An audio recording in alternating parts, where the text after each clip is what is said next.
there was a pro-Palestinian sentiment there, which is to be expected, I guess, in the under 30, under 35 group of people. Definitely anti-Israel. I think you came away with that. I mean, you even emailed me when you were at it, and you really felt dejected and quite alone, you said. Oh, what were you picking up here with the anti-Israel? I think you indicated that one speaker, Malcolm London, not familiar with him, talked about babies being blown to bits in Palestine and things like that. But talk to us a little bit more about the anti-Israel sentiment. Sure. Well, as I said, and I think this was actually by design, the Arab-Israeli conflict wasn't really, advertised as such leading up to it, but if you went to the workshops, as I did, and listened to people and talked to people in the hallways, you did discover that there's a very strong anti-Israel view among them. I attended a workshop, for example, led by John Huckins and Jerris Swigert of the Global Immersion Project, and they explained that, again, about 5 years ago,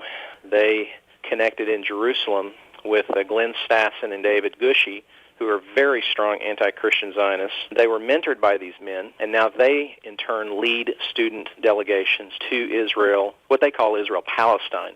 And listening to them was really instructive because I understood more fully where they're coming from. And, one of the keys, Jan, to their move toward the Palestinians is their view that Bible prophecy teaching is really pretty primitive, maybe even dangerous in certain respects. And so their view of eschatology undergirds how they see the Arab-Israeli conflict. Okay. And there was quite a bit of discussion about that. Well, you write specifically, this is your article, you can find it at prophecymatters.com, but you write specifically, I heard from presenters and from attendees having roundtable discussions that dispensationalism, which is a type of theological belief in the rapture, tribulation, antichrist, etc., that dispensationalism is a problem. I listened to speakers lamented the wild speculations from some prophecy teachers. That would probably be people like you and me, right, Jim? That things you and I teach. Yes, exactly. But what they failed to do is make a distinction between the failed predictions of someone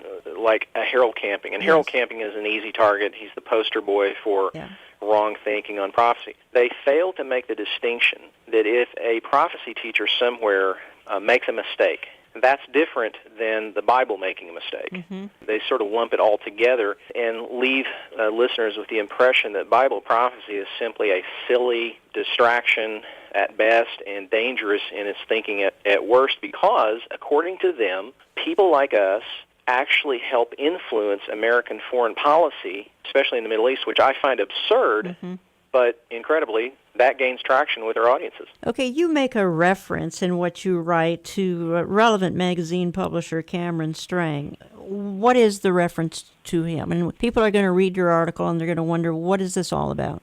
Cameron Strang is one of those millennials. He's a millennial leader in the evangelical world. He publishes Relevant magazine, which is the leading periodical targeting millennials. And he claims that last year, including their digital footprint, that they reached 73 million readers.